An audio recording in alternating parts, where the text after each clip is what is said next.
ओम श्री गणेशाय नमः। मार्गशीर्ष मास की संकटी चतुर्थी व्रत कथा। पार्वती जी ने गणेश जी से पूछा कि अगहन कृष्ण चतुर्थी संकटा कहलाती है। उस दिन किस गणेश की पूजा किस रीति से करनी चाहिए? गणेश जी ने उत्तर दिया कि हे हिमालय नंदिनी, अगहन में पूर्वोक्त रीति से गजानन नामक गणेश की पूजा करनी चाहिए। पूजन के बाद अर्घ्य देना चाहिए। दिन भर व्रत रहकर पूजन के बाद ब्राह्मण को भोजन कराकर जौ, तिल, चावल, चीनी और घृत का साकला बनाकर हवन कराएं तो वह अपने शत्रु को वशीभूत कर सकता है। इस संबंध में हम एक प्राचीन इतिहास सुनाते हैं। प्राचीन काल में त्रेता युग में दशरथ नामक एक प्रतापी राजा थे। वे राजा आखेट प्रिय थे। एक बार अनजाने में ही उन्होंने एक श्रवण कुमार नामक ब्राह्मण का आखेट में वध कर दिया। उस ब्राह्मण के अंधे माँ बाप ने राजा को श्राप दिया कि जिस प्रकार हम लोग पुत्र शोक में मर गए हैं, उसी भांति तुम्हारा भी पुत्र शोक में मरण होगा। इससे राजा को बहुत चिंता हुई। उन्होंने पुत्रेष्टि यज्ञ कराया। फलस्वरूप जगदीश्वर ने राम रूप में अवतार लिया। भगवती लक्ष्मी जानकी के रूप में अवतरित हुईं। पिता की आज्ञा पाकर भगवान राम, सीता और लक्ष्मण सहित वन को गए, जहां उन्होंने खरदूषण आदि अनेक राक्षस व राक्षसियों का वध किया। इससे क्रोधित होकर रावण ने सीता जी का अपहरण किया। सीता जी की खोज में भगवान राम ने पंचवटी का त्याग कर दिया और ऋष्यमुख पर्वत पर पहुंचकर सुग्रीव के साथ मैत्री की। तत्पश्चात सीता जी की खोज में हनुमान आदि वानर तत्पर हुए। ढूंढते ढूंढते वानरों ने गिद्धराज संपाति को देखा। इन वानरों को देखकर संपाति ने पूछा कि कौन हो? इस वन में कैसे आए हो? तुम्हें किसने भेजा है? यहाँ पर तुम्हारा आना किस प्रकार हुआ है?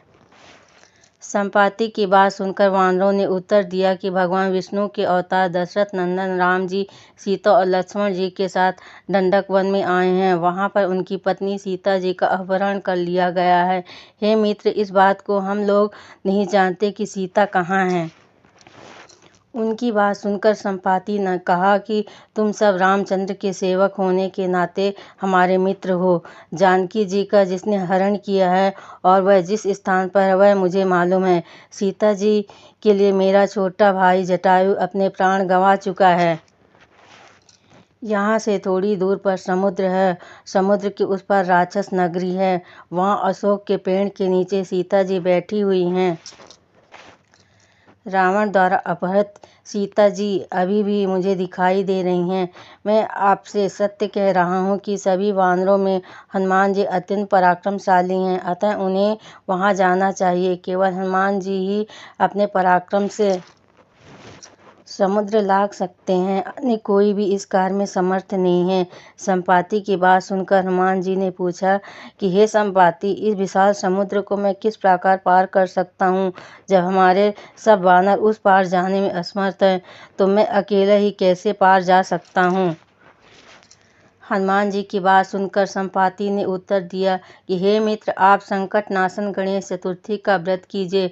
उस व्रत के प्रभाव से आप समुद्र को क्षण भर में पार कर लेंगे। संपाति के आदेश से संकट चतुर्थी उत्तम व्रत को हनुमान जी ने किया। हे देवी, इसके प्रभाव से हनुमान जी क्षण भर में समुद्र को लांघ गए। इस लोक में इसके समान सुखदायक कोई दूसरा व्रत नहीं है। श्री कृष्ण जी कहते हैं कि महाराज युधिष्ठिर, आप भी इस व्रत को कीजिए। इस व्रत के प्रभाव से आप क्षण भर में अपने शत्रुओं को जीतकर संपूर्ण राज्य के अधिकारी बनेंगे। भगवान कृष्ण का वचन सुनकर युधिष्ठिर ने गणेश चतुर्थी का व्रत किया। इस व्रत के प्रभाव से वे अपने शत्रुओं को जीतकर राज्य के अधिकारी बन गए। मार्गशीर्ष मास गणेश चतुर्थी व्रत पूजन विधि। प्रातःकाल उठकर नित्य कर्म से निवृत्त होकर शुद्ध होकर स्वच्छ वस्त्र धारण कर लें। श्री गणेश जी का पूजन पंचोपचार धूप, दीप, नैवेद्य, अक्षत, फूल विधि से करें। इसके बाद हाथ में जल तथा दूर्वा लेकर मन ही मन श्री गणेश का ध्यान करते हुए व्रत का संकल्प करें।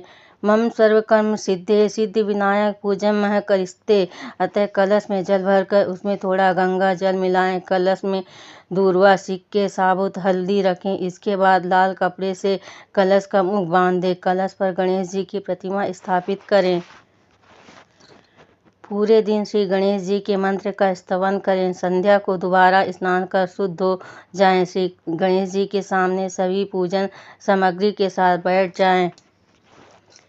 विधि विधान से गणेश जी का पूजन करें। वस्त्र अर्पित करें। नैवेद्य के रूप में 10 लड्डू अर्पित करें। चंद्रमा के उदय होने पर चंद्रमा की पूजा कर अर्घ्य अर्पण करें। उसके बाद गणेश चतुर्थी की कथा सुने अथवा सुनाएं। जौ, चावल, चीनी, तिल व घी से हवन करें। तत्पश्चात गणेश जी की आरती करें। 5 लड्डू प्रसाद के रूप में बांट दें और शेष 5 अगले दिन ब्राह्मण को दान में दें। गणेश भगवान की जय।